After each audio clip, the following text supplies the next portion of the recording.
Welcome to the deep dive, everyone. We are so glad you're joining us today. Yeah, thank you so much for being here. I'm really excited to get into this material with you. Me too. Yeah. Because today, our mission is to explore a truly fascinating document. We're looking at excerpts from Islamic education in South Asia, which draws heavily on the work of Maulana Manazir Asanjalani. And we are going to look at a system that, honestly, it just upends everything we think we know about how higher learning is supposed to work. It really does. It completely flips the modern paradigm. Right. I mean, Yeah. usually when we look at a modern university brochure today, it's uh, it's all about the physical architecture. Oh, totally. The glossy pages. Yeah, the glossy pages. They show off the multi-million-dollar recreation center or, the glass-walled library, the perfectly manicured lawns. And we're conditioned from a very young age to equate the quality of those buildings with the quality of the mind being built inside them. We look at the endowments, the square footage of the laboratories, the luxury of the dormitories, and we use that as the primary metric for educational excellence. Which is, it's an entirely material approach to intellect. We've essentially decided that profound thought requires profound real estate. Exactly. But then you step into the historical reality of Islamic education in South Asia, and suddenly that glossy brochure is just completely irrelevant. Yeah, it doesn't apply at all. Right. I want you to imagine a system spanning thousands of miles with absolutely zero student debt. No massive campus facilities, no administrative bloat.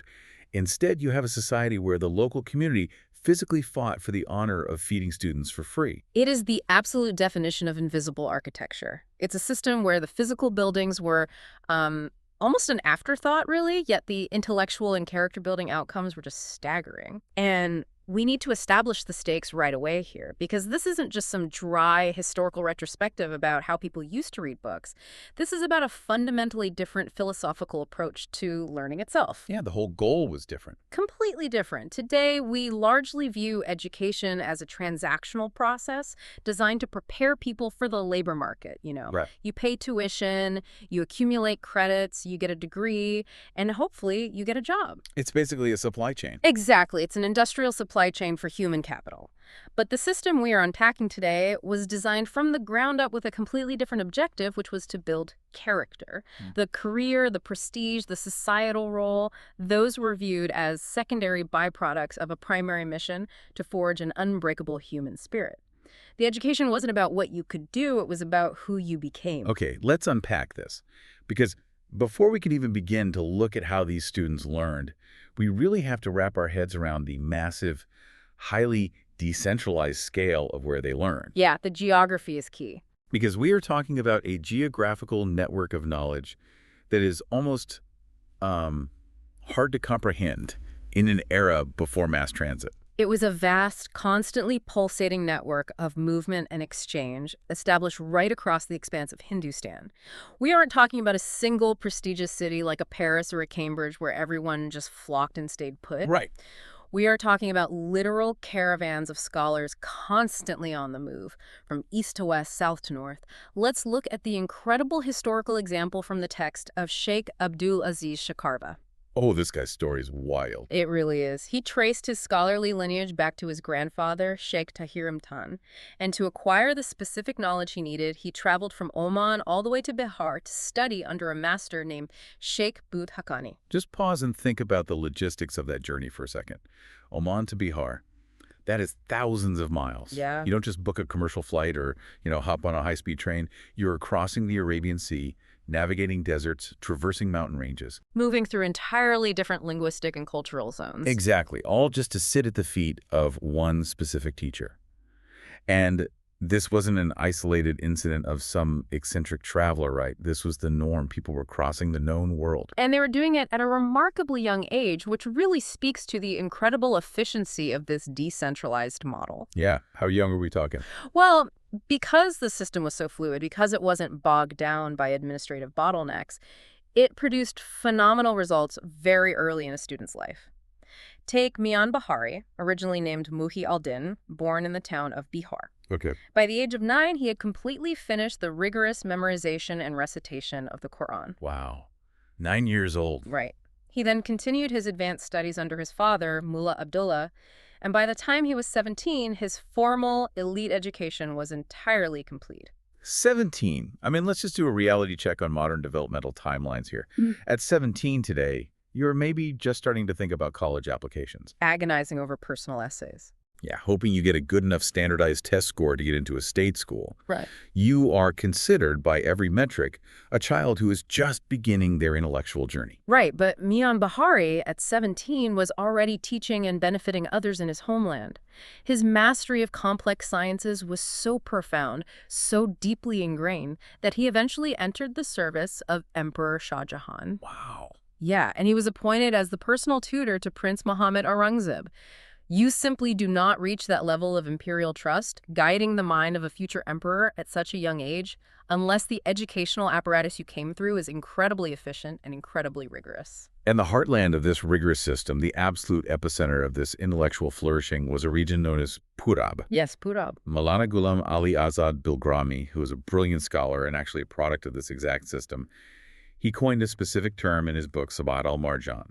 He called it Farab, deriving it from Purab, meaning the east. Yeah. And Maulana Azad's definition of this territory is really crucial. He maps out this massive intellectual heartland across three main provinces. Which were Awadh, Allahabad, and Azimabad. Right, which we know today as Patna. This wasn't just a geographical designation, it was an intellectual brand. It was a guarantee of a certain caliber of mind. The concentration of brilliant minds in this region was so dense that Emperor Shah Jahan famously declared, "Purab is the Shiraz of my kingdom." Which is a huge compliment. It's massive. Yeah. Because Shiraz was a legendary city in Persia, globally renowned as the city of poets, literature, and profound philosophical learning. So for the emperor to call Purab the Shiraz of his empire, that is, well, it's the ultimate flex. Yeah. It means this region is the intellectual crown jewel of the entire civilization. Absolutely. But here's where my mind hits a wall, and maybe you can help me bridge this gap. When I think about a crown jewel of education today, I immediately jump to the Ivy League or Oxford or massive international study abroad programs. But in all those modern examples, the prestige is maintained by a central organizing body. There's a board of regents, an admissions office guarding the gates, a standardized curriculum, a massive endowment fund dictating the budget. Right, a massive bureaucracy. Exactly. But in Purab, there was absolutely no central university system. None. It was an entirely organic, constantly moving ecosystem. It was decentralized to its very core. So how does a system without a center maintain elite quality control? That is the core question. And the answer lies in a philosophical concept called Lab al-Ilm, which translates to the active physical seeking of knowledge. Okay. In our modern paradigm, we expect knowledge to be delivered to us. You pay your tuition, you sit in a comfortable lecture hall, and the knowledge is brought to the podium and projected onto a screen for your consumption. You are basically a passive recipient. Right. But in this historical context, knowledge was viewed as a hidden treasure, a difficult quarry that you had to physically hunt down. The geography itself was the first classroom. So the journey is part of the syllabus. Precisely. The act of traveling, the sheer endurance required to cross provinces, the exposure to different cultures, different climates, and different personalities along the way, that friction was considered a vital prerequisite to the education. You know, it seems to me that the journey acts as a natural filtering mechanism. Think about it. If you aren't deeply, obsessively committed to learning, you simply aren't going to walk from Oman to Bihar. No, you're going to turn back at the first mountain range. Exactly. It filters out the casual students, the ones who are just there to get a credential and leave. The landscape tested your resolve before the teacher ever had the chance to test your intellect. If you survived the journey and arrived at the teacher's door, your character was already proven. You had demonstrated humility, endurance, and a pure intention. Okay, so they survive the journey. They arrive in Awadh or Allahabad after traveling for months. But there's no central university, no campus map. Where do they actually unpack their books? Where is the physical space for this elite education? This brings us to the fascinating concept of the Kasbah. And we have to correct a very common historical mistranslation here, because in a lot of literature, a Kasbah is translated simply as a small town or a village. Right. But Maulana Azad makes it crystal clear that this completely misrepresents their actual function. These were not sleepy, isolated rural outposts. No, they were a bad, thriving, populous, and intensely vibrant. These Kasbahs had Grand buildings, the residences of nobles, Sufi lodges, mosques, and schools. Yeah, they were buzzing micro-cities with diverse professions and crafts. And the sheer density of them is wild to imagine.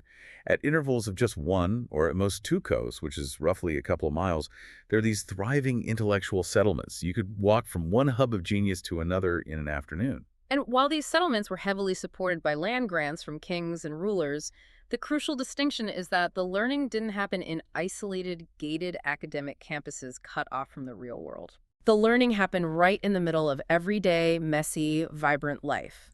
Mosques functioned seamlessly as lecture halls. The residences, the mansions, and the courtyards of local nobles were transformed into academies. Which brings us to the astonishing story of Mir Tufayl Muhammad. This man spent nearly 70 years engaged in teaching and the dissemination of knowledge. 70 years. 70 years. He kept the marketplace of learning vibrant in Jaunpur, raising students from the absolute lowest level of basic apprenticeship all the way to the highest rank of scholarly mastery. And what was the physical infrastructure for those 70 years of unparalleled academic output? There was no capital campaign to build a new wing. There was no multi-million-dollar library. Right, nothing like that. Maulana Azad, who actually studied under Mir Tufayl and knew the reality intimately, tells us exactly where this legendary academy was located. In the early period, Mir Tufayl simply stayed at the house of a notable local landlord named Syed Muhammad Faiz. Okay. The landlord's courtyard was the madrasa. And then, after a decade or so, he moved to the Diwan Khana, the hall, of another scholar, Allama Mir Dalil, in a local neighborhood. That's it, a courtyard and a hall. Right. And there is a real danger here for the modern listener to hear courtyard and assume this was just basic elementary literacy training. We associate grand architecture with complex thought. Yeah, we totally do. But Maulana Azad explicitly warns us not to make that assumption. He wasn't just teaching introductory texts. Azad himself writes, "I studied all the prescribed books from beginning to end under that distinguished scholar." And Azad was a heavy hitter, an elite world-class intellectual. So I'm picturing these guys sitting on rugs in a courtyard with maybe a few chickens wandering nearby, and they are debating high-level philosophy and jurisprudence. Exactly. It feels almost incongruous to our modern sensibilities. We think you need a whiteboard, a projector, and an ergonomic chair to understand complex logic. That incongruity is exactly what makes this system so remarkable. The lack of formal buildings had absolutely no bearing on the depth of the education.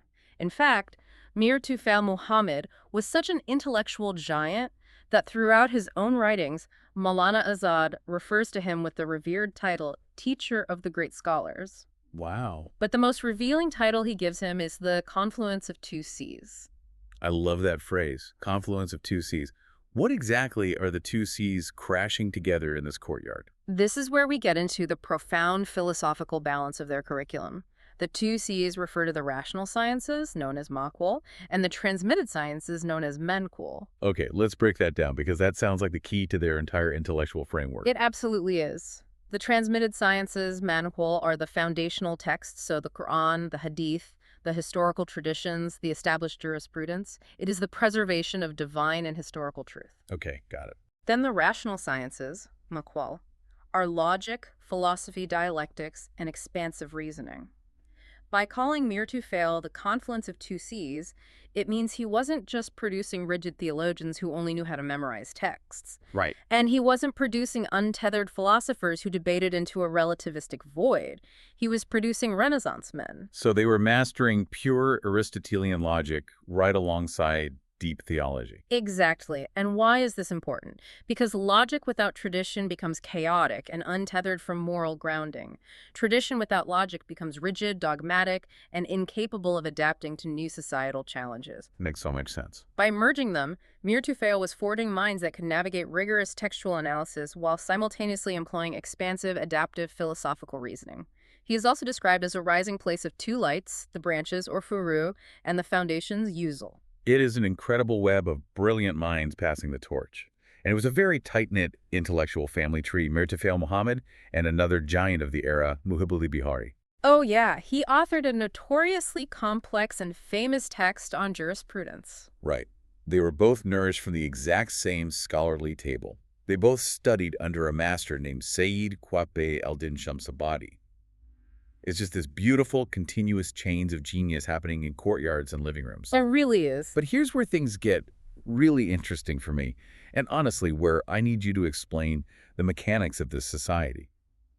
If they didn't have massive university endowments, if they weren't charging exorbitant $60,000 a year tuition fees, and if they weren't constantly sending out fundraisers, Which we know they weren't. right, who paid for all of this? Yeah. How did thousands of traveling students eat? How did a scholar like Mir Tufayl survive for 70 years just teaching in someone else's courtyard? To understand this, we have to undergo a massive paradigm shift.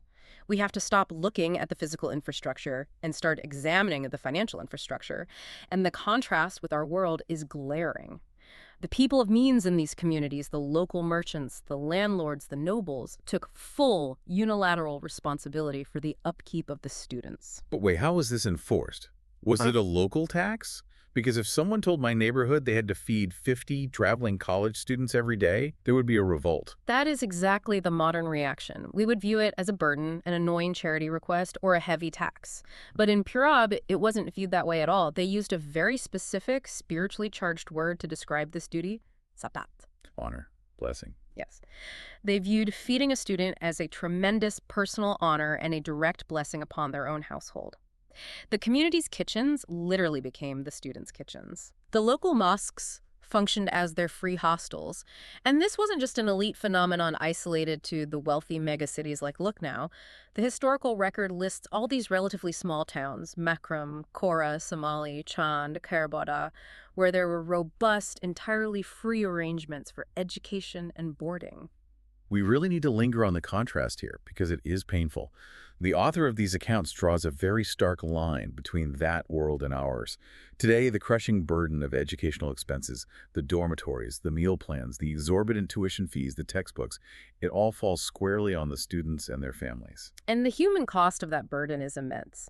The author notes that today, families in the region are sometimes forced to sell their agricultural livestock, their means of survival, or even sell the gold jewelry of the mothers and sisters just to afford to send one child to school. I have to say, thinking about a mother quietly selling her wedding jewelry so her son can buy a textbook, that just, it really hits hard. Because it's not just a historical observation, it is the exact psychological reality we live in today with the student debt crisis. Absolutely. We have families mortgaging their entire futures, parents delaying retirement, young adults starting their lives hundreds of thousands of dollars in the hole.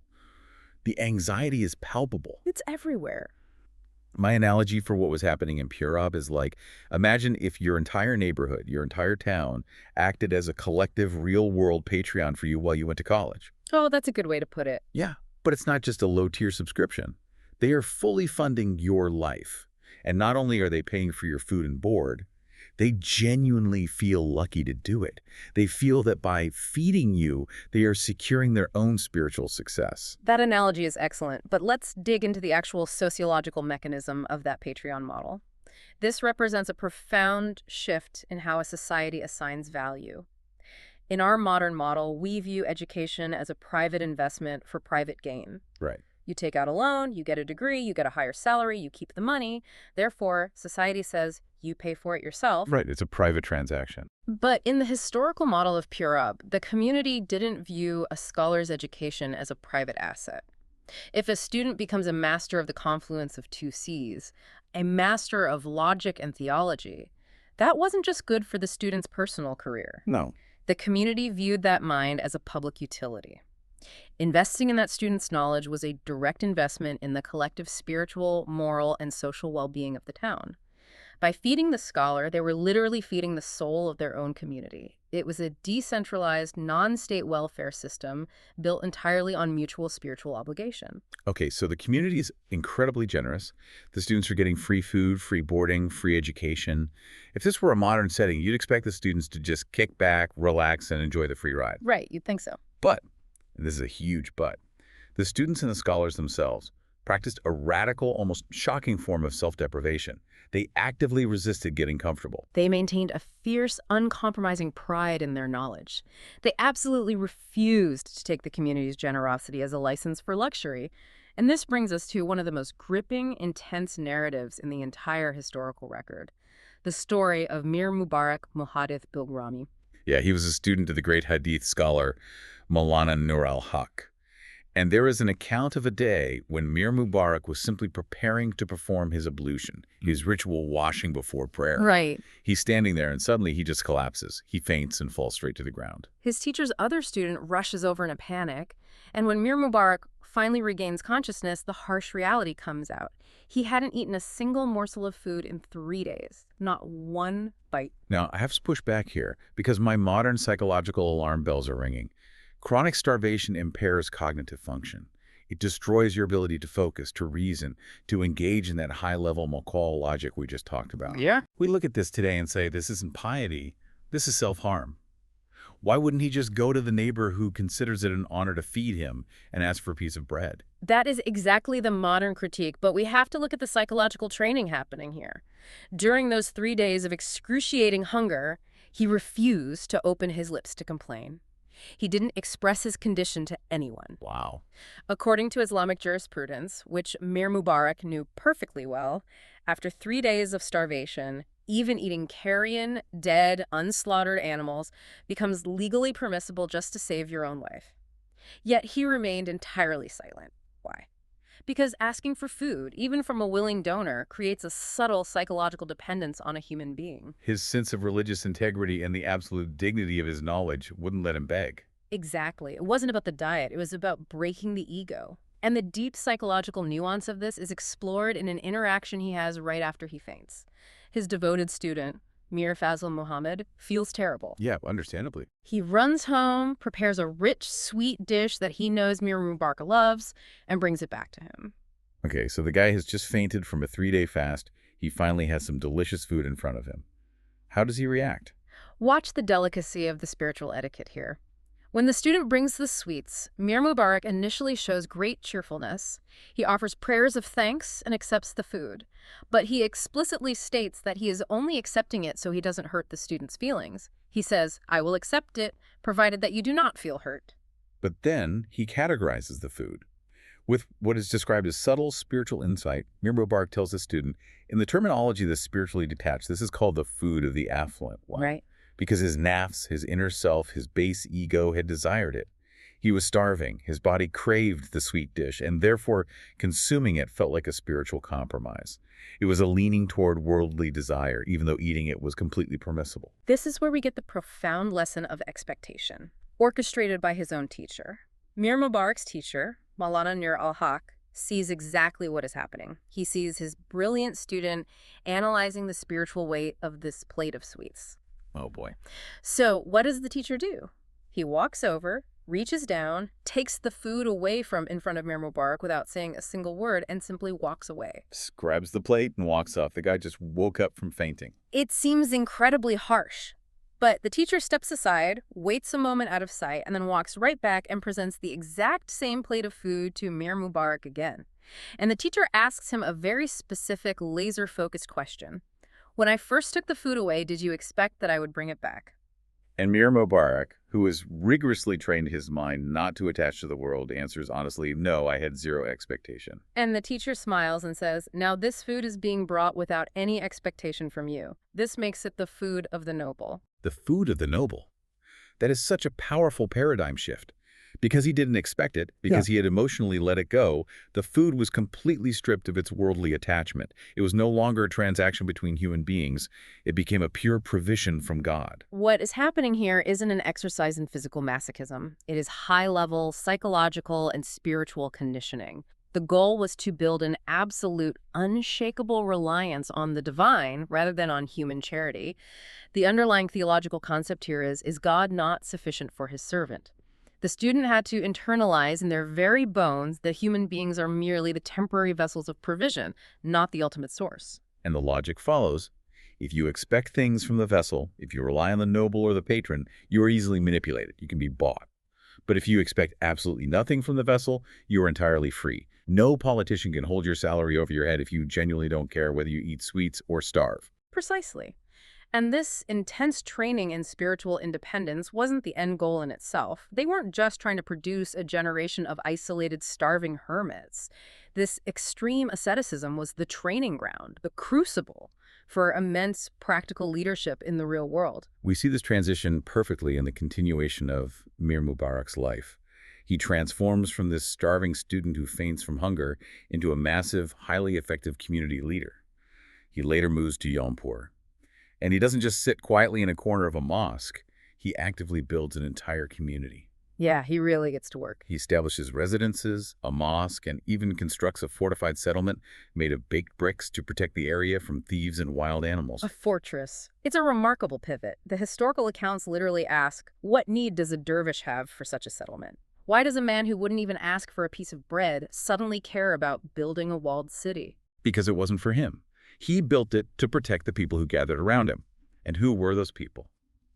This is where the history gets really cool. The records highlight that he settled a large community of weavers around him. These were working-class artisans, and under his leadership, they became deeply devout, highly organized, prayerful individuals. This detail about the weavers is historically explosive.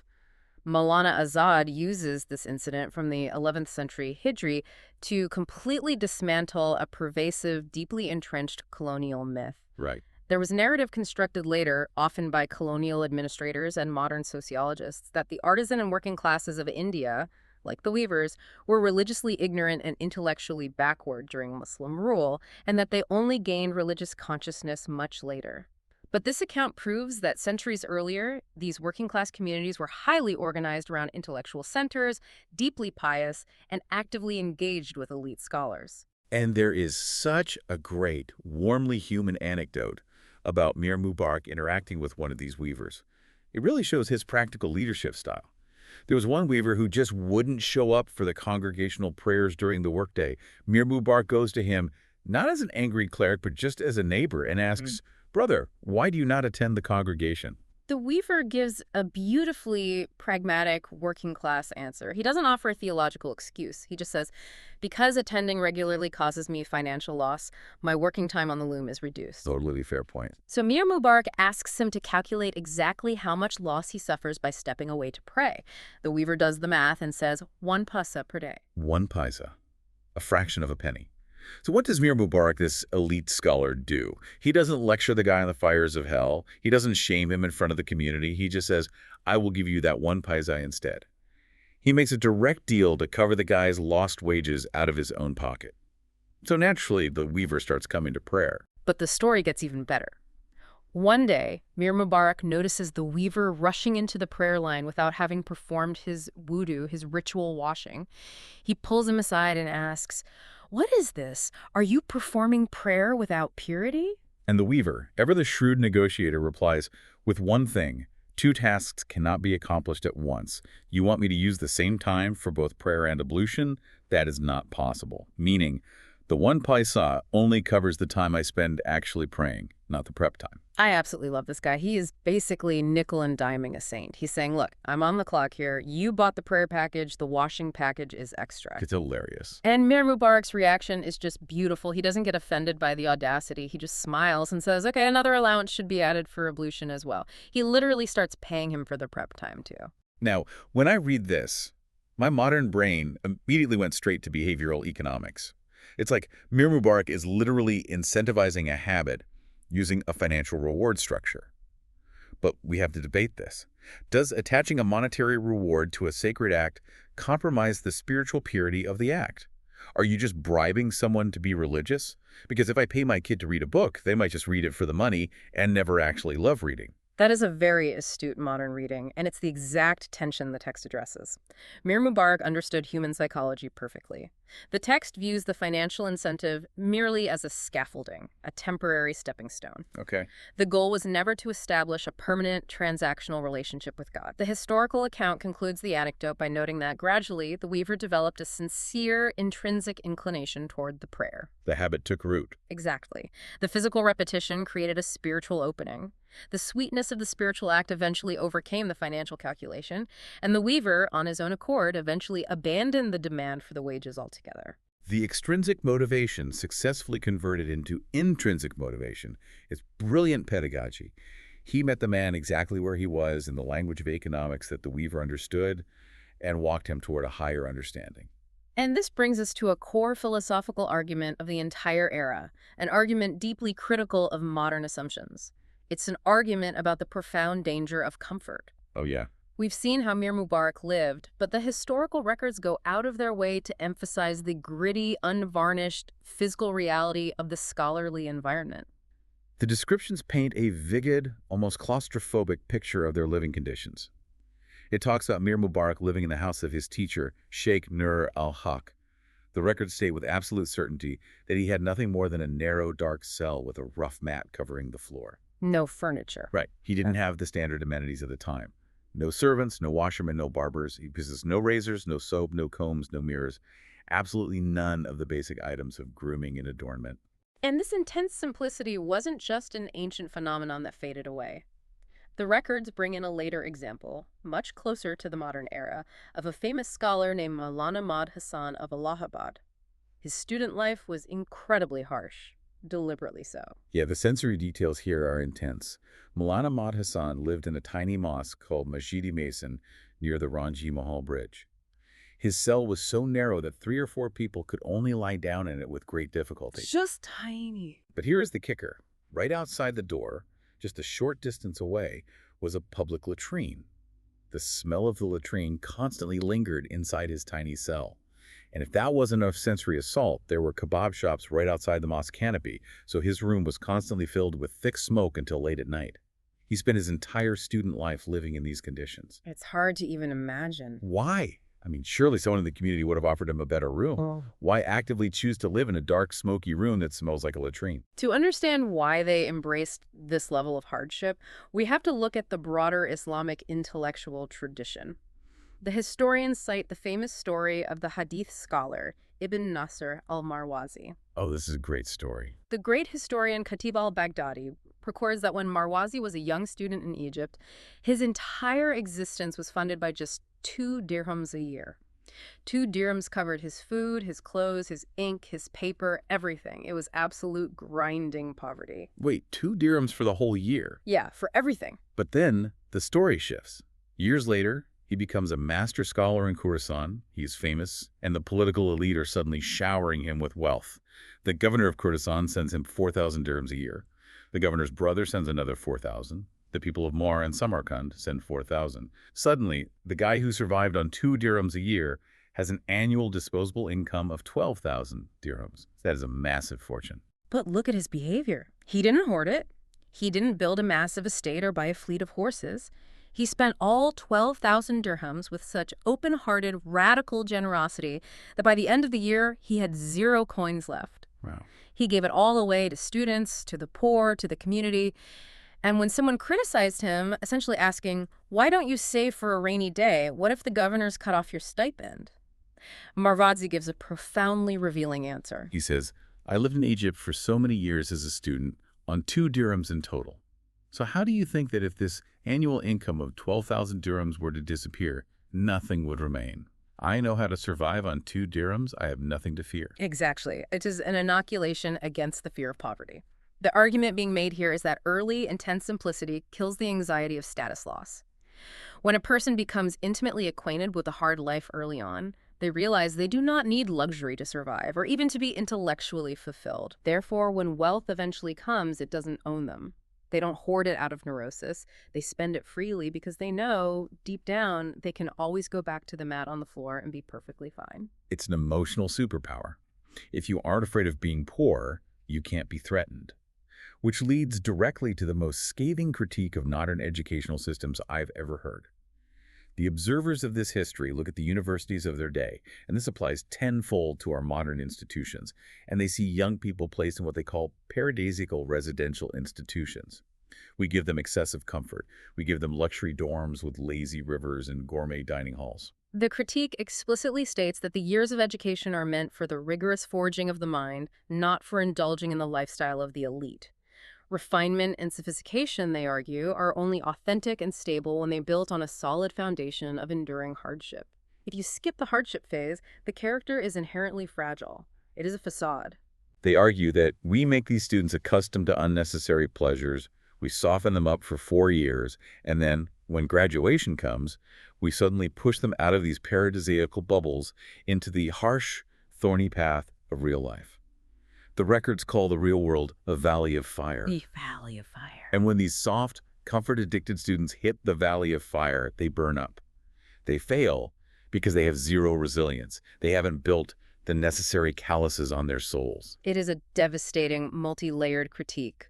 We are preparing students academically for the labor market, but we are actively crippling them emotionally and spiritually by shielding them from the very friction that creates strong character. They quote the Quran regarding the state of being. They are the ones who have lost both this world and the hereafter. That is the manifest loss. Wow. They lose the world because they can't handle its hardships, and they lose the spiritual realm because they are addicted to physical comfort. But what is the ultimate result of the other way? What happens when you survive the dark cell, the hunger, the extreme simplicity, the courtyard debates? What kind of human being walks out of that system? You develop absolute, unshakable fearlessness. You become entirely independent of worldly power. And this is perfectly illustrated in a phenomenal historical account about our guy, Mir Mubarak, and a high-ranking politician. Yes, the story of Garat Khan. This is where the spiritual rubber meets the political road. Garat Khan was the powerful governor of the capital city, Lucknow. He is the man with the army, the taxes, the supreme executive authority. And he travels to the humble town of Bilgram to visit Mir Mubarak as an honored guest. The governor of the province comes to see the scholar in his simple, unadorned setting. But there's a problem when he arrives. The historical account notes that Garat Khan arrives wearing his undergarment, his inner clothing, in a folded, unsewn, and improper manner. It was a distinct breach of Islamic etiquette and personal dignity. Now, let's play political strategist for a second. Put yourself in Mir Mubarak's shoes. You live a completely simple life on a mat. This man walking into your room controls the military, the finances, and the land grants of the entire province. He's the boss.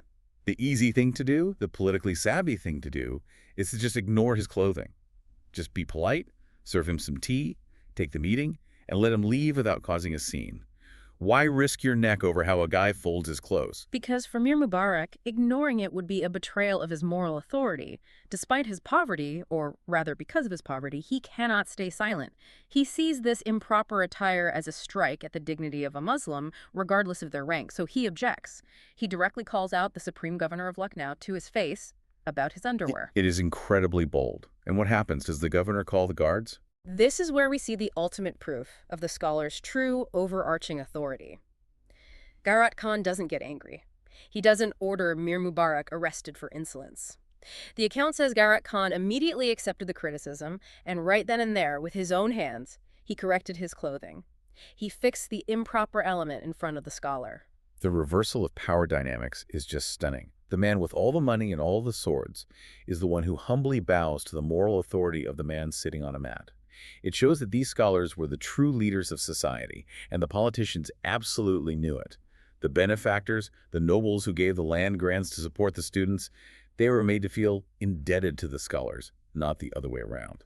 The historical observers note this exact inversion. In the normal transactional world, those who give the money are considered the benefactors, and the receivers are the dependents. But in this historical model, the true benefactor was the scholar, who dignified the wealthy noble by simply accepting his service. The scholar's independence was the ultimate power. But as we reach the final reflections of these historical accounts, the tone shifts dramatically. It moves from this triumphant, awe-inspiring narrative of brilliant minds and fearless scholars to a profound, almost overwhelming sorrow. The later scholars looking back at this golden age see what the modern world has become, and they are devastated by what has been lost. They describe the current state of affairs as a double tragedy. First, they acknowledge that the tangible wealth of that great caravan, the incredible decentralized educational network, the deep dignity, the forged resilience, that wealth has been plundered. It was dismantled by time, by colonial restructuring, by the relentless march of industrial modernity. But that's only the first tragedy. The second tragedy, they argue, is infinitely worse. They write that the awareness of the loss has also been stolen from the heart of the caravan. We don't even know what we've lost. We are wandering around an empty vault, convinced we are rich. I want to share the exact sentiment expressed in these reflections because it is chilling in its accuracy. They state that those who are being looted are being made to believe that they themselves are the ones doing the looting, and those who are losing absolutely everything are being convinced that they are the ones who are gaining. That concept gives me chills. Think about you listening to this right now. We live in an era of unprecedented information density. You have a supercomputer in your pocket that can access the entire sum of human knowledge in milliseconds.